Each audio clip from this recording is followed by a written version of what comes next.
नमस्कार, आप देख रहे हैं सी न्यूज भारत। मैं हूं आपके साथ स्नेहा सिंह। वक्त हो गया है न्यूज बुलेटिन का। इस बुलेटिन में हम जानेंगे कि कहां गरीबों में कंबल वितरण किया गया, कहां साइकिल से दुल्हन लेके आए डीएसपी और कहां संपूर्ण समाधान दिवस से 4 अधिकारी रहे नदारद। ऐसी तमाम खबरों पर विस्तार से करेंगे चर्चा। तो चलिए शुरू करते हैं खबरों का सिलसिला। अमरोहा शहर के मोहल्ला सराय कोनम स्थित एक बैंकेट हॉल में आज अमरोहा शहर के लोगों की ओर से कॉमिक्स देहाती मुस्लिम वेलफेयर सोसाइटी के तत्वावधान में कार्यक्रम आयोजित हुआ, जिसमें शहर के गरीब परिवार के लोगों को कंबल वितरित किया गया। इस दौरान जरूरतमंद लोगों को कंबल वितरित किया गया। आज का कार्यक्रम कौमी इत्तेहादी मुस्लिम वेलफेयर सोसाइटी और मुस्लिम फंड धामपुर और अमरोहा के तत्वावधान में हुआ था, जिसमें गरीबों, कमज़ोरों और ज़रूरतमंदों की मदद के लिए कदम उठाए गए। क्योंकि अब सर्दियाँ आ रही हैं तो उसमें लोगों को चिन्हित किया गया, उन घरों को देखा गया कि जहाँ लिहाफ और कंबल और ओढ़ने का सामान नहीं है, तो उनके दरमियान आज कंबल तकसीम किए गए। इसी तरह और जो समाजी ज़रूरियात होंगी तो उसको भी इस सोसाइटी के ज़ेर एहतमाम आगे अदा किया जाएगा। ये बहुत अच्छा काम है और हम ये समझते हैं कि किसी पर एहसान नहीं बल्कि हमारा कर्तव्य है, हमारा ये फ़रीज़ा है कि हम इंसानियत की और समाज की इस अंदाज में खिदमत करें। मुबारकबादी के काबिल हैं सोसाइटी के ज़िम्मेदारान पदाधिकारी जिन्होंने ये कार्यक्रम आयोजित किया और ज़रूरतमंदों की ज़रूरत को पूरा करने का काम किया।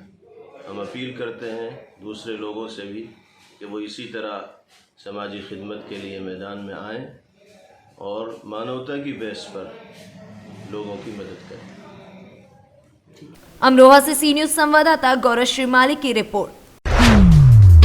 दाबिरपुरा दरवाजा इलाके में पुलिस की जानिब से घर घर तलाशी मुहिम की गई, जिसमें 112 गाड़ियों को जब्त किया गया। इसके अलावा 17 रावड़ी सीटर और 8 सस्पेक्टेड सीट को चेक किया गया और डीसीपी साउथ जोन ने मीडिया को इस पूरे मामले में जानकारी दी।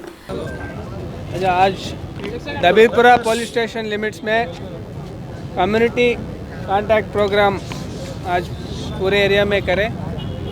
इसमें व्हीकल चेकिंग भी कराई, राउडी शीटर्स और सस्पेक्ट शीट्स इनको भी उनके घर पे चेकिंग की, जो अवेलेबल है उनको आके काउंसलिंग भी किए। अभी तक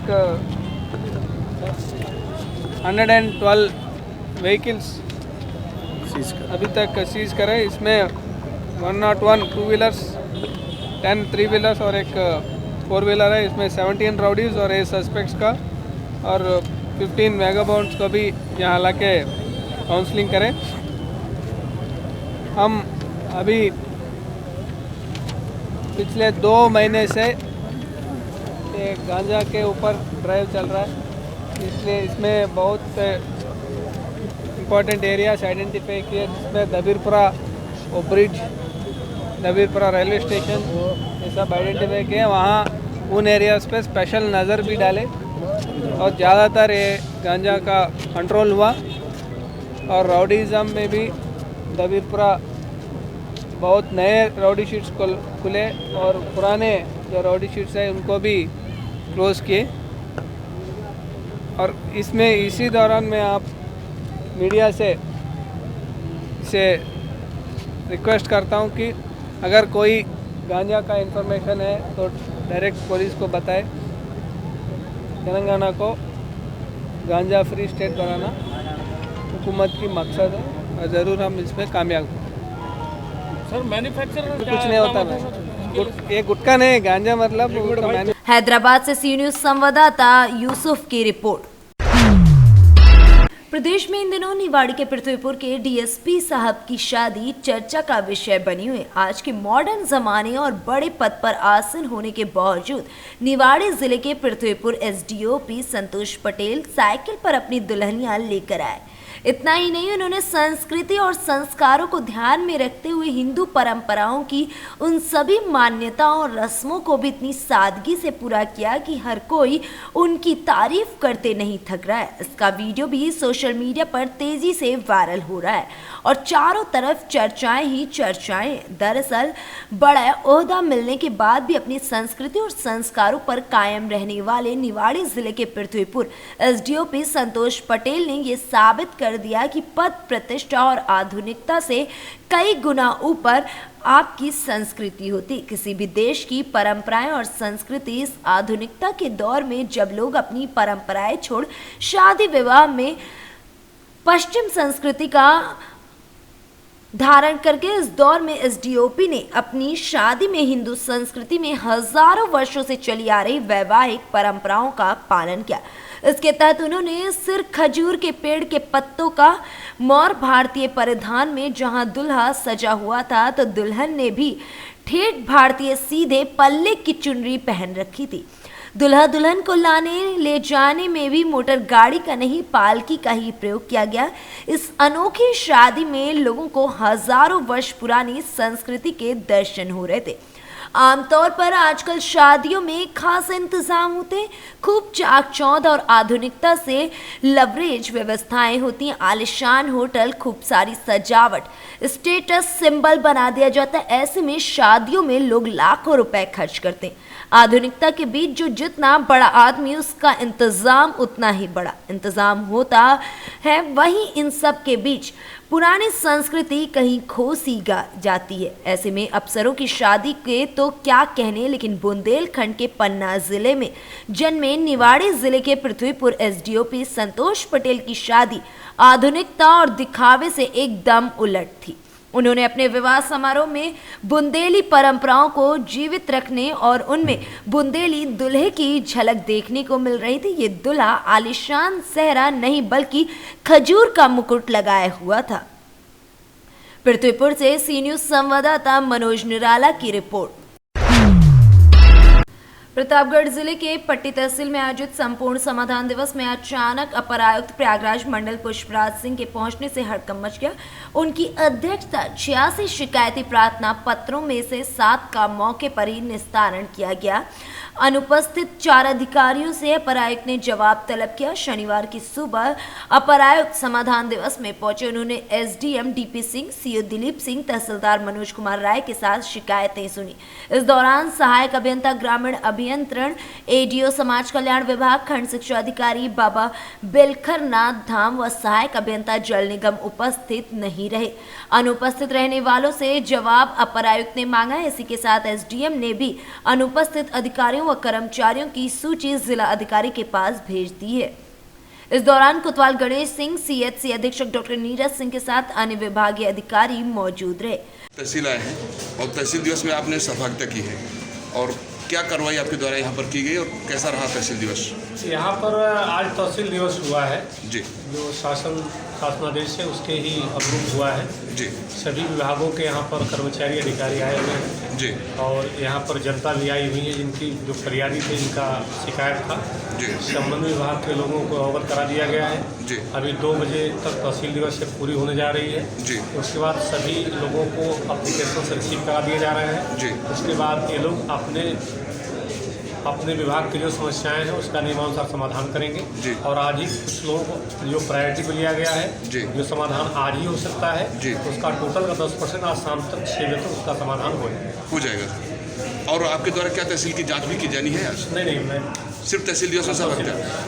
धन्यवाद सर। प्रतापगढ़ से सी न्यूज संवाददाता रोहित जायसवाल की रिपोर्ट।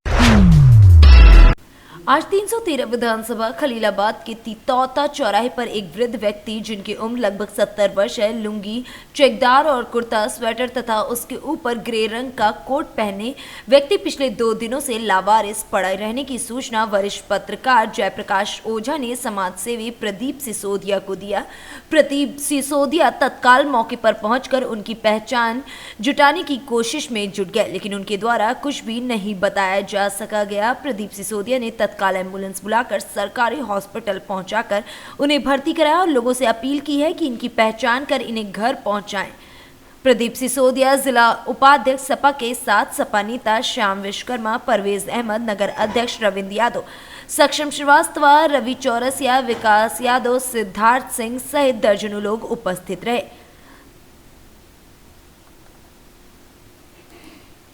संत कबीर नगर से सी न्यूज संवाददाता मोहम्मद नईम की रिपोर्ट। सचिव दुर्गा पांडे, आशा जीतपुर कला सोसाइटी, कटारी नगर, तहसील भीटी, जिला अंबेडकर नगर। योगी आदित्यनाथ के राज में दलालों की बल्ले बल्ले और किसानों की दुर्दशा। सरकारी धान केंद्र पर किसानों को धान न लेकर व्यापारियों का धान का क्रय किया जा रहा है और आवाज उठाने पर किसानों को FIR करने की धमकी भी दी जा रही है। और टाली जो खड़ी बा वो कैसे तौल जाए? और एक दिन में कितना तौल है आपके यहाँ? एक हफ्ता से लगभग जीरो है। एक हफ्ता से।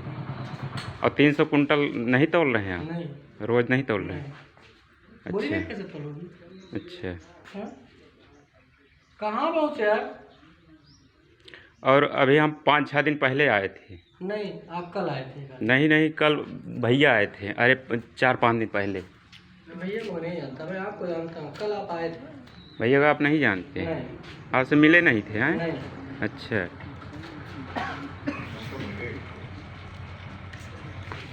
अंबेडकर नगर से सीनू संवाददाता दीपक वर्मा की रिपोर्ट। अमरोहा जनपद के नौगावा सादात तहसील परिसर में संपूर्ण समाधान दिवस आयोजित किया गया, जिसमें DM BK त्रिपाठी ने अध्यक्षता की। उन्होंने वहां पर जन समस्याएं सुनी। DM BK त्रिपाठी ने बताया कि इस समाधान दिवस में जनपद स्तर के सभी अधिकारी मौजूद थे। इसमें कुल 19 प्रार्थना पत्र प्राप्त हुए, जिनका निस्तारण मौके पर नहीं हो पाया। उनके निस्तारण के लिए 3 दिन का समय निर्धारित किया गया है और 3 दिन में उनका निस्तारण करने का आदेश अधीनस्थों को दिया गया है। प्रथम और तृतीय शनिवार को समाधान दिवस का आयोजन किया जा रहा है। इसी परिप्रेक्ष्य में आज तहसील नौगावा सादात में समाधान दिवस का कार्यक्रम था, जिसमें हमारे सभी जनपद स्तरीय अधिकारी आए थे और लोगों की समस्याओं को सुना गया। कई समस्याएं जिनका मौके पर निस्तारण किया गया, कुछ के लिए समय सीमा निर्धारित कर दी गई, 3 दिन में निस्तारण करने के लिए निर्धारित कर दी गई है। और अभी तक 19 प्रार्थना पत्र प्राप्त हुए हैं। गुणवत्ता के साथ इसका निस्तारण कराए जाने के निर्देश दे दिए गए हैं। साथ ही ये भी बताया गया है कि क्योंकि कोरोना का एक तीसरा जो नया वेरिएंट आ रहा है, उससे बचाव रखने के लिए इस समय सबसे अधिक आवश्यकता है दोनों टीके लगवाने की। तो जिन लोगों ने एक टीका लगवा लिया है, उनसे अपील की गई कि दूसरा टीका लगवा लें, और जो कुछ लोग बचे हुए छूटे हुए भी हैं वो भी टीका लगवाएं। इसके लिए भी हम लोगों ने यहाँ इस तहसील दिवस के माध्यम से, समाधान दिवस के माध्यम से लोगों से अपील किया है कि टीका अवश्य लगवा लें, क्योंकि टीका ही एक ऐसा उपाय है जिससे कि जीवन रक्षा हो सके। अमरोहा से सीनू संवाददाता गौरव श्रीमाली की रिपोर्ट। अमरोहा शहर के जगदीश शरण हिंदू डिग्री कॉलेज में पढ़ने वाले BA प्रथम वर्ष के छात्र छात्राओं के लिए आज उस वक्त मुसीबत का सबब बन गया जब 2 दिन बाद होने वाले एग्जाम के लिए उनकी लिस्ट लगाई गई। इस लिस्ट में अधिकतर स्टूडेंट्स के विषय बदल दिए गए, जिसके बाद स्टूडेंट्स परेशान दिखाई दिए। मामले की भनक लगते ही अखिल भारतीय विद्यार्थी परिषद के कार्यकर्ता पहुंचे और उन्होंने प्रिंसिपल से वार्ता की। हंगामा काटा। वहीं प्रिंसिपल ने काफी देर हंगामे के बाद स्टूडेंट्स को राहत देने के लिए सभी के प्रार्थना पत्र मांगे। कहा कि प्रार्थना पत्र के आधार पर सभी के विषय उन्हें सही करा दिए जाएंगे। मेरा नाम आकाश यादव है। मैं अखिल भारतीय विद्यार्थी परिषद अमरोहा जिले का छात्र शक्ति का जिला संयोजक हूँ। आज जो आपने कॉलेज में हड़ताल की है, क्या है मामला? आज विषय ये था, आज जिन बच्चों के BA फर्स्ट ईयर के पेपर 7 तारीख से कॉलेज में होने हैं, उन बच्चों को 12 बजे एक लिस्ट लगाई जाती है कॉलेज से, जिसमें बच्चों के जो BA फर्स्ट ईयर के बच्चे थे सबके विषय चेंज हो जाते हैं। किसी बच्चे का उर्दू हो जाता है, तो किसी का हो जाता है ज्योग्राफी, किसी का कुछ, किसी का होम साइंस। विद्यार्थी परिषद ने जब इन बच्चों से बात की तो इन्होंने बताया, जब 12 बजे लिस्ट लग गई, कॉलेज प्रशासन ने जब देखा कि ऐसा गलत हुआ है, कॉलेज प्रशासन को बच्चों को समझाना चाहिए था, बताना चाहिए था, लेकिन कॉलेज प्रशासन 1 बजे कहता है कि आप एप्लीकेशन दे दीजिए। तो विद्यार्थी परिषद हजारों छात्रों के साथ प्रिंसिपल कार्यालय में पहुंचता है तो प्रिंसिपल साहब कहते हैं कि ये गलती यूनिवर्सिटी से हुई है या कॉलेज स्तर से, इसकी हम जानकारी अभी लेकर बताएंगे। आपसे प्रार्थना पत्र का क्या चीज़ का है?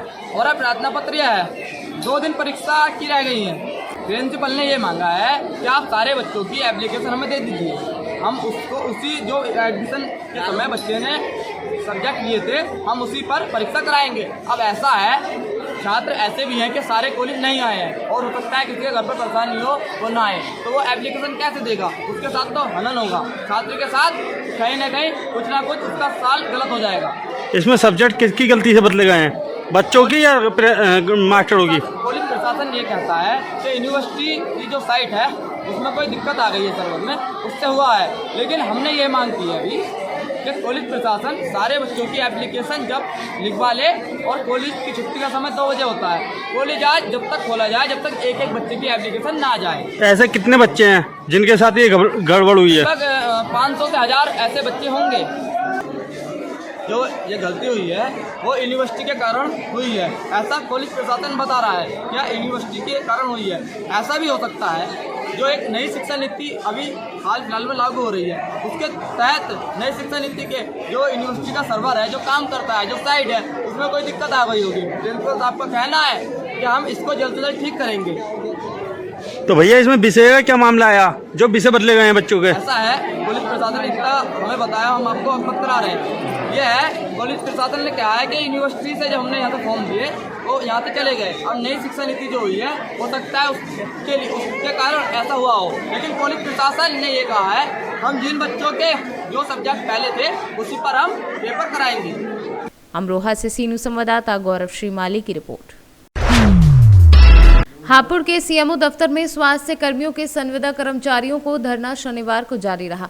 स्वास्थ्य कर्मियों ने 7 सूत्रीय मांगों का ज्ञापन सीएमओ को सौंपा, जिसमें बताया गया कि उत्तर प्रदेश में कार्यरत 1 लाख एनएचएम कर्मचारियों ने अनिश्चितकालीन धरना शुरू करते हुए 7 सूत्रीय मांग वाला ज्ञापन सीएमओ रेखा शर्मा को सौंपा है। अनिश्चितकालीन धरने में आशाएं भी शामिल हुई। अच्छा, जो ये आज धरना दिया जा रहा है, ऐसा वो होगा, इनमें क्या दिक्कत का सामना करना पड़ रहा है? ये एनएम्स बैठी हुई है धरने में, हमारी एनएचएम की जो हड़ताल चल रही है, सभी कैडर से लोग बैठे हुए हैं और मैं एनएम हूँ। तो हम हड़ताल इसलिए कर रहे हैं कि सरकार हमारी किसी भी मांग को सुन नहीं रही है। हमारी जो 7 सूत्रीय मांगे हैं उनको लेके स्ट्राइक चल रही है, जिसमें हमारा नियमितीकरण का मुद्दा है। सरकार हमें नियमित करे, और जब तक नियमित का प्रोसीजर चलता है, नहीं कोई समस्या सरकार के सामने आ रही है, तो हमें समान कार्य का समान वेतन तो कम से कम दे, क्योंकि हमें बहुत ज़्यादा दिक्कतों का सामना करना पड़ता है। हम लोग एएनएम हैं, फील्ड में काम करते हैं, अपने किराए के पैसे से जाना पड़ता है। इतना हमारे पास हमारी सैलरी इतनी नहीं है, मात्र 10 से 12 हज़ार में किसी का घर नहीं चलता। छोटे छोटे बच्चे हैं, हम लोग किसी अच्छे स्कूल में अपने बच्चों को नहीं पढ़ा सकते। सरकारी स्कूल में हमारे बच्चे पढ़ रहे हैं, क्योंकि हमारे पास इतना पैसा ही नहीं है कि हम लोग अब फीस भी भर सके, बच्चों को अच्छे कपड़े दिलवा सके। हमारे पास इतना पैसा नहीं है, लेकिन फिर भी हम रात दिन मेहनत कर रहे हैं कि वैक्सीनेशन कोविड-19 कर रहे हैं। संडे की भी हमें छुट्टी नहीं मिलती। सुबह 9 बजे से 7-8 बजे तक हम काम करते हैं। जो हमारा काम छूट जाता है, घर पे भी पोर्टल पे आके उसे हम अपडेट करते हैं। तो काफ़ी हमारी समस्याएं हैं।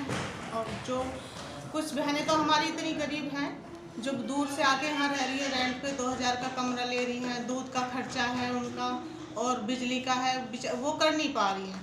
इतना किराए का पैसा उनके पास नहीं है। सरकार हमारी मांगे सुने और हमें एक सम्मानजनक सैलरी तो ज़रूर दे, जिससे हम अपने परिवार का भरण पोषण तो कर लें कम से कम, क्योंकि इतनी दिन रात मेहनत करके भी हमें कुछ नहीं मिल पा रहा। डॉक्टर नेक सिंह, जिलाध्यक्ष जनपद हापुड़। अच्छा, आज जो धरना दिया जा रहा है, ये धरना क्यों दिया जा रहा है? सरकार के सामने घंटी बजाई जा रही है कि सरकार उन दबे कुचले लोगों की मांग को मान ले। जो हमने 24 नवंबर तक का समय दिया था, सरकार को एक ज्ञापन हमने सौंपा था नवंबर के दूसरे सप्ताह में, जिसमें हमने ये आह्वान किया था कि यदि 24 नवंबर तक हमारी मांगें नहीं मानी जाती हैं सरकार के द्वारा, तो हम 24 नवंबर से धरने पे चले जाएंगे। हम अपना कार्य बहिष्कार करेंगे। क्या क्या मांगे आपकी? हमारी मांगे हैं, सबसे प्रमुख 7 सूत्रीय मांगे हमने एक एजेंडा रखा था सरकार के सामने। उसमें प्रमुख मांगे हमारी कि जो भी हमारे एनएचएम के अंदर कार्यरत जितने भी हमारे साथी हैं सभी को परमानेंट किया जाए। परमानेंट व्यवस्था बनानी बहुत मुश्किल है, हमें भी पता है। जब तक हम लोगों को परमानेंट नहीं किया जाता तब तक जो वेतन विसंगतियाँ हैं हमारी, जो सम्मान कार्य सम्मान वेतन है, बहुत सारे ज़िले में प्रदेश में ऐसे पद हैं जिन पे एक ही समान कार्य, 2 डॉक्टर्स एक ही काम कर रहे हैं, 2 पैरामेडिकल्स एक ही काम कर रहे हैं, परमानेंट की सैलरी 80,000 है और जो NHM के अंदर काम कर रहा है उसकी सैलरी 8,000, 10,000, 12,000, 15,000 है। तो तब जब तक गवर्नमेंट हमें परमानेंट नहीं करती तब तक उस वेतन विसंगति को दूर किया जाए। एक 7वां वेतन आयोग जब से लगा है, 7वें वेतन आयोग का 1 रुपये का फ़ायदा किसी NHM कर्मी को नहीं हुआ है, जबकि जो परमानेंट साथी हैं हमारे उनकी सैलरी 30-30, 35-35% तक बढ़ाई गई है। जो चौथी मांग है हमारी, किसी भी ज़िले में जो रिक्त पद हैं उन रिक्त पदों पे स्थानांतरण। जैसे अभी 2 दिन पहले का वाक़या है, इसी क्रम में एक हमारी ANM बहन ने सुसाइड कर लिया है। बहुत दुख है, बहुत दुख के साथ कहना पड़ रहा है कि कोई भी अपनी जान देने का जोखिम इतनी आसानी से नहीं उठाता।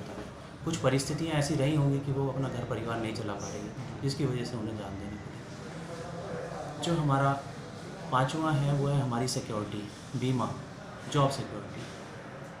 आज की डेट में कोई भी परमानेंट वर्कर यदि ख़त्म हो जाता है अपनी ड्यूटी के दौरान तो उसके किसी परिवार के व्यक्ति को किसी न किसी को उसकी जगह नौकरी दे दी जाती है और एक अच्छा हैंडसम सा अमाउंट उसके परिवार को दे दिया जाता है उसका भरण पोषण के लिए। लेकिन NHM में यदि कोई व्यक्ति कार्य करने के दौरान भी यदि कोई हमारा साथी अपनी जान गंवा देता है तो उसके परिवार को भरण पोषण के लिए कोई 1 रुपया देने को तैयार नहीं है। जो हमारी अंतिम मांग है वो है हमारी ANM बहनों के लिए। ANM बहनों को सिर्फ एक कमीशन बेस से काम कराया जा रहा है, उनका कोई नियत मानदेय नहीं है। तो 7वीं मांग हमारी उनके लिए है कि वो अपना एक नियत मानदेय उनके लिए निश्चित करे सरकार, चाहे वो 5,000 करे, 10,000 करे, कि मिनिमम आपको इतनी सैलरी मिलेगी, उसके बाद आपका जो भी होगा वो कमीशन होगा। हापुड़ से सी न्यूज़ संवाददाता रुस्तम सिंह की रिपोर्ट। यूपी के कौशाम्बी जिले में जब सांसद ट्रॉफी प्रतियोगिता का समापन समारोह चल रहा था, मंच पर बीजेपी के केंद्रीय मंत्री, सांसद, विधायक एवं कार्यकर्ताओं ने आने वाले विधानसभा चुनाव के बारे खूब विस्तार से चर्चा की, लेकिन किसी ने मेजर ध्यानचंद को एक बार भी याद नहीं किया, मानो हॉकी खेल का अस्तित्व ही नहीं, जबकि खेल दिवस मेजर ध्यानचंद के नाम से मनाया जाता है। राष्ट्रीय हित की बात करने वाली ही राष्ट्रीय खेल हॉकी को अपनी भारतीय विरासत से कोसों दूर देखते हुए देखने को मिली। लोगों में गंभीर चर्चा का इस बात का विषय बना हुआ है। केंद्रीय मंत्री सूचना प्रसारण, युवा मामले तथा खेल भारत सरकार अनुराग ठाकुर द्वारा शनिवार को कौशाम्बी विकास परिषद के तत्वाधान में आयोजित सांसद खेल महोत्सव सांसद ट्रॉफी प्रतियोगिता के विजेता खिलाड़ियों को पुरस्कार वितरण किया गया। कार्यक्रम को संबोधित करते हुए केंद्रीय मंत्री ने सांसद ट्रॉफी प्रतियोगिता में प्रतिभाग करने वाले सभी खिलाड़ियों का आभार व्यक्त करते हुए उनका उत्साहवर्धन एवं उनके उज्जवल भविष्य की कामना की। भारतीय जनता पार्टी के सांसदों ने जिस तरह से सांसद खेल प्रतियोगिता का आयोजन करवाया है, लाखों खिलाड़ियों ने इसमें भाग लिया और इसका लाभ ये हुआ है कि खिलाड़ियों को अपनी प्रतिभा दिखाने का मौका मिला। खेल संघों ने उनको देखा है, आप जैसे पत्रकार मित्रों ने जगह देकर उनकी पहचान बनाई और इसी तरह से ग्रामीण क्षेत्रों के खेल प्रतिभाओं को आगे बढ़ने का और मैंने आज यहाँ घोषणा की है कि खेलो इंडिया सेंटर हम जिम्नास्टिक का यहाँ पर देंगे और इसके अलावा इंडोर स्टेडियम जो इसकी लागत करोड़ों रुपए में आती है वो भी बनाकर देंगे। कौशाम्बी से सी न्यूज़ संवाददाता अरुण कुमार मिश्रा की रिपोर्ट। फिलहाल इस न्यूज़ बुलेटिन में बस इतना ही। देश विदेश की ऐसी तमाम खबरों को देखने के लिए बने रहें सी न्यूज़ भारत के साथ।